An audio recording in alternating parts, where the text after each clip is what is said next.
be discussing the SpectraTone rim diameters.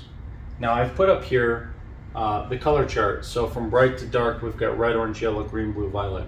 The question a lot of people ask is, if you change the rim diameter, are you going to become brighter or darker? And the answer really depends on the player. So very small players, like say children, 3, 4, 5, up to like 10 years old, they have very small lips, a very small dental structure. They're going to be playing on a smaller diameter rim.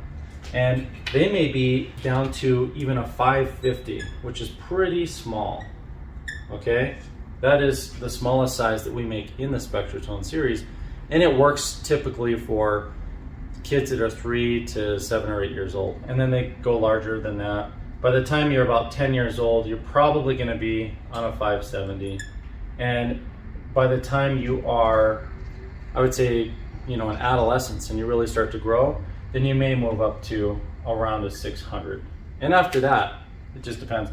But all of this really depends on the player. So what rim diameter is going to work for you is based on how big your aperture is, your embouchure, your teeth, your body, all those things. But you can produce a pretty big warm tone with a 550 if you have a vibrating surface that fits in there and your biology works with that. So I've heard children that are like 5 or 6 years old play with a really big, beautiful tone on 550, 560, real small mouthpieces. So that does not really determine the tone color. You don't have to worry about that too much as long as it fits you. So what we want to focus on is finding the best diameter for you. And if you compare a 550 to say a 650, it's a huge difference. That pink would be more like a 650. And you can fit a lot more vibrating surface in there if that's the dividing line for your lips, and this is kind of where the air comes through, then you can produce a much bigger, warmer tone. But small people can't use that big diameter.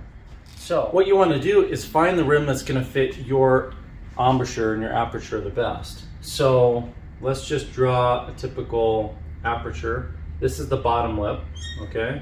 So kind of create some graphics so you can see that's the bottom lip. And here's the top lip, okay?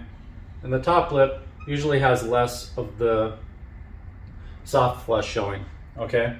And here is the aperture. So if this is the note that you're playing, this is your lowest note from here to here, if that is the lip length that you're using that feels comfortable to you for your lowest note, like G below the staff, then that's going to determine most likely at least the range of diameter you're going to need. So this would be this diameter. So if we measured it for you, it could be like a 600, and 600 is 600 thousandths of an inch, or a 6/10ths of an inch, however you want to look at that. So basically 600 could be the right size for you if it feels really comfortable to play your lowest note. Why your lowest note?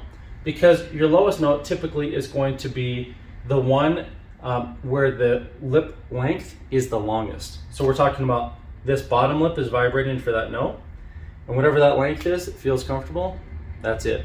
Now we can't physically measure it. We don't have the tools to do that. Even if we did, there'd be a lot of factors that would prevent us from getting an accurate measurement that way. But we can measure it through your experience. You can try things.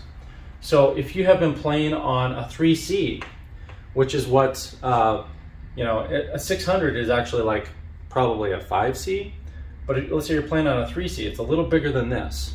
And you feel like you can do this, but you move down to a 5C and you can still do this, a 5C is probably a better bet.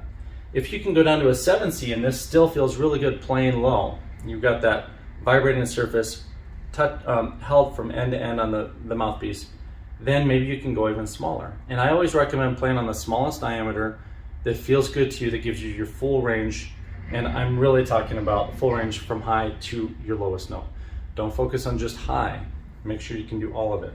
So that is really where you want to spend your time exploring. And then the contours really come down to what feels most comfortable to you. So we could have a contour that's round, or we could have one that is a little more flat on the top, or anywhere in between.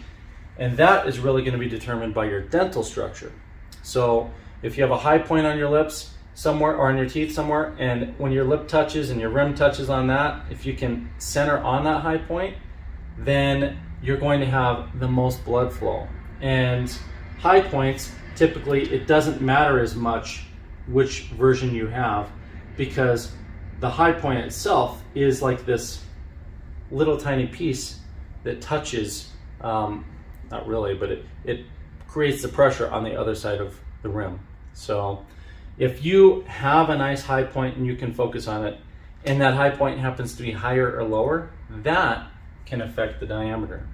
So that's why I brought it up. If your high point, let's say one of your teeth slants out sideways and crooked, and you really touch way down here, then you can probably use a smaller mouthpiece than if it's way up here, where you might need a larger one. Because again, it comes down to getting that full vibrating surface from either side of the rim. And as you move the mouthpiece up and down, let's say the mouthpiece was all the way down here instead, then you may be able to get away with a smaller mouthpiece. So I hope that helps with you guys, really trying to find the right contour of the rim and the right diameter. And if you have questions, feel free to ask.